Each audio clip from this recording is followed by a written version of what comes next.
Memberikan syiar Islam kepada masyarakat awam tentu sudah banyak dilakukan. Namun apa yang dikerjakan Abu Kahfi di Pondok Pesantren Darul Aqsom, Sleman, Yogyakarta berbeda jika dibandingkan syiar Islam lainnya. Pria kelahiran Bandung, Jawa Barat itu mengajarkan Islam kepada kaum tunarungu. Bermula dari tahun 2009 silam, Abu Kahfi awalnya merasa miris dengan fakta banyaknya kaum muslimin penyandang tunarungu yang tak mengerti dan memahami ajaran agama Islam. Ketika Ustadz Abu Kahfi tinggal di Bandung, Jawa Barat, dirinya pun mendapati kaum difabel tunarungu yang keluar dari agama Islam. Ya, alhamdulillah awal saya mulai tertarik untuk menggarap teman-teman tunarungu itu dari 12 tahun yang lalu. 12 tahun yang lalu saya ketemu dengan tunarungu. Baru paham juga itu tunarungu seperti itu keadaannya. Saya baru ketemu, ternyata ya Allah, mereka itu masih kurang yang perhatian kepada mereka tentang agamanya. Masih jarang anak-anak tunarungu, orang tunarungu yang memahami agama. Karena memang belum ada ustadz yang bisa berisyarat atau mengajarkan agama dengan isyarat kepada mereka. Saya merasa terpanggil, apalagi ada di kalangan tunarungu ada yang keluar dari agama gara-gara nggak paham agama itu, nggak tahu agama. Banyak yang keluar dari Islam gitu. Saya merasa terpanggil. Alhamdulillah sejak saat itu saya mencari tunarungu di Bandung itu, dapat 2 orang, dibawa ke pondok, dibawa latihan olahraga. Belum bisa belajar karena belum bisa isyarat. Tiap hari belajar isyarat dari mereka, seminggu, 2 minggu, sebulan udah mulai lancar. Baru bulan kedua itu udah mulai menggarap mereka, mendatangkan mereka ke rumah untuk taklim, untuk belajar agama di rumah.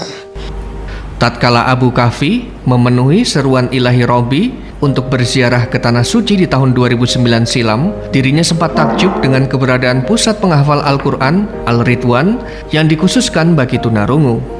Kaum muslimin yang menderita tuli di Taif, sekitar 100 km dari Makkah Al-Mukarramah, mampu menghafalkan Al-Quran dengan bahasa isyarat. Hal itu yang menjadi inspirasi Abu Kahfi sekembalinya ke tanah air.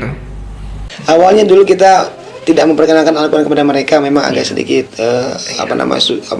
sulit untuk memberikan pengertian kepada mereka. Al-Quran itu bagi mereka, Al-Quran itu memang menakutkan lah, wah bukunya nggak kenal bahasanya pun gitu kan. Jangankan untuk Al-Quran, bahasa redaksi Indonesia apalagi Inggris, buat mereka itu jarang yang tahu arti maknanya. Nah, jadi agak sulit untuk mengenal Al-Quran. Jadi kita kenalkan keilmuan-keilmuan fikih-fikih yang sederhana buat mereka, panduan kehidupan buat mereka. Nah, pertama kali saya mengenalkan Al-Quran kepada mereka itu di 1 tahun setengah yang lalu itu, saya kan dulu sering warawiri ke Mekah untuk jamaah umroh ya. Ketemu dengan di sana tunarungu yang di Mekah sana, di Madinah sana. Ternyata mereka berbahasanya Arab, ada huruf Arab. Saya bilang, "Ismuka, nama kamu siapa?" Amir, bukan A M I R, tapi alif mim ro. Saya kan bahasa isyarat nggak bisa, isyarat yang Latin bisa. Kok ini apa saya bilang gitu? Saya Arab. Dia kenal ngobrol dengan, kan kalau ngobrol hanya kosakata nggak berhuruf, tapi kosakata. Tapi kalau huruf langsung ke Arab. Saya belajar di situ baru paham bahwa tunarungu ini yang di Arab, di negara-negara Arab mereka memakai huruf hijaiyah Arab. Ngaji Al-Qurannya Al-Quran biasa dengan huruf Arab. Baru punya pikiran Indonesia itu ngomong Indonesia, tapi tetap ngaji pun bahasa Arab. Orang normalnya sama saja, tunarungu pun harus bisa isyarat Arab untuk ngaji itu Arabnya. Saya ngambil metode dari sana, alhamdulillah saya kenalkan kepada mereka. Ternyata mereka lebih menjiwai dan lebih nyaman dengan isyarat Arab daripada dengan oral. Kan sementara ini kan dulunya anak-anak itu dipaksa untuk ngaji itu dengan oral, batasanya, al-fatihahnya, baca juz amaknya dengan oral gitu. Ini kesulitan untuk mengajarkan dan untuk dipelajarinya, juga nggak ada standarisasi kebenarannya.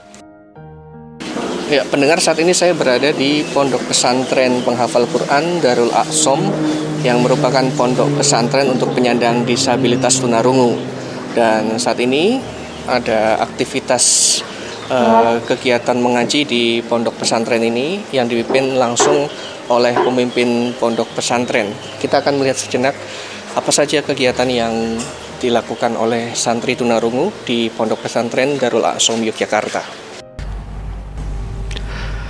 Darul A'som atau yang secara harfiah berarti rumah bagi orang tuli, menjadi wahana perjuangan Abu Kahfi dalam menyiarkan Islam kepada para tunarungu. Sempat membina kaum tuli di Bandung, Jawa Barat, Abu Kahfi kemudian membulatkan tekadnya, hijrah dan menetap di Yogyakarta.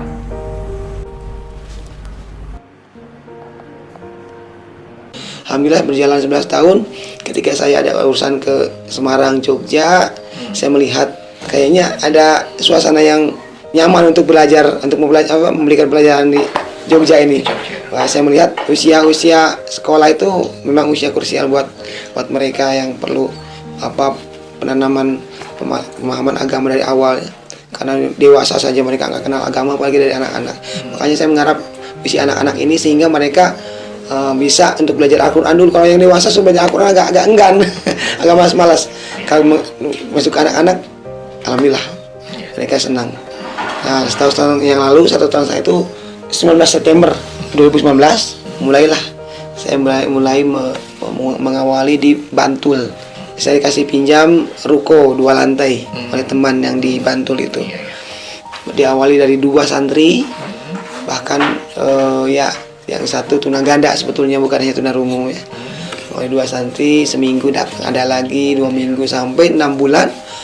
Ada satu media swasta yang meliput, mengetahui keberadaan kami, sehingga mulailah dari situ dikenal. Alhamdulillah sekarang dari mulai 6 bulan itu 15 orang, sekarang 1,5 tahun itu ada 59 orang. Lewat Darul A'som, pria berusia 47 tahun tersebut meniti jalan dakwah untuk meningkatkan keislaman kaum tuli. Jalan sunyi yang ditempuh Abu Kahfi dengan melibatkan keluarganya perlahan-lahan telah mengangkat nama Darul A'som itu sendiri. Saat ini puluhan santri tunarungu dari berbagai daerah di Nusantara menimba ilmu agama di pondok pesantren tersebut. Dulu giro agama saya mungkin ya masih nggak jelas kerjaannya untuk siapa, yang jelas untuk sendirilah ya. Anak-anak pondok semua keluarga taklim di rumah, belum ada risau untuk umat yang begitu yang spesifik ya. Ketika saya dikenalkan dengan pertama lihat tunarungu yang murtad, yang ikut gampang terbawa arus, keluarga nggak paham.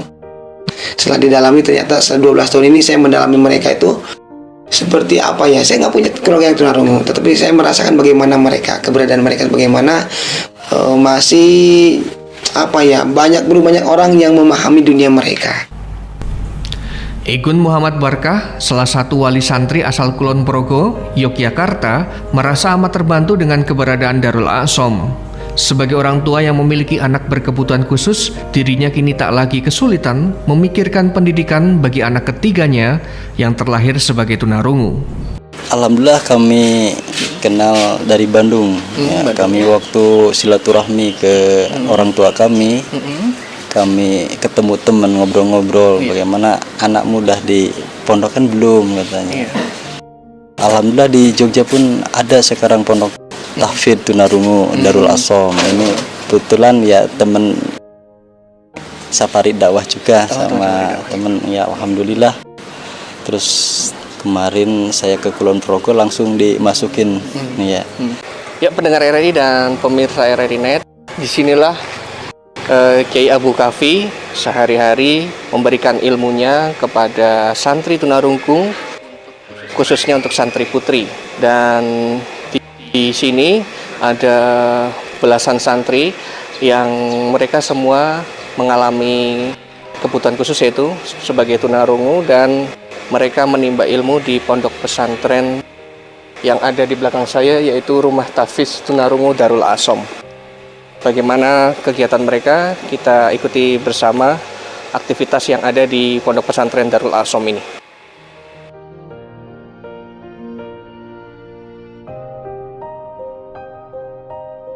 Di tengah semangat Abu Kahfi melakukan syiar Islam kepada kaum tuli, satu hal yang patut diapresiasi adalah Abu Kahfi telah menemukan jalannya sendiri untuk mencetak generasi Qur'ani, meski jalan itu terus terasa sunyi.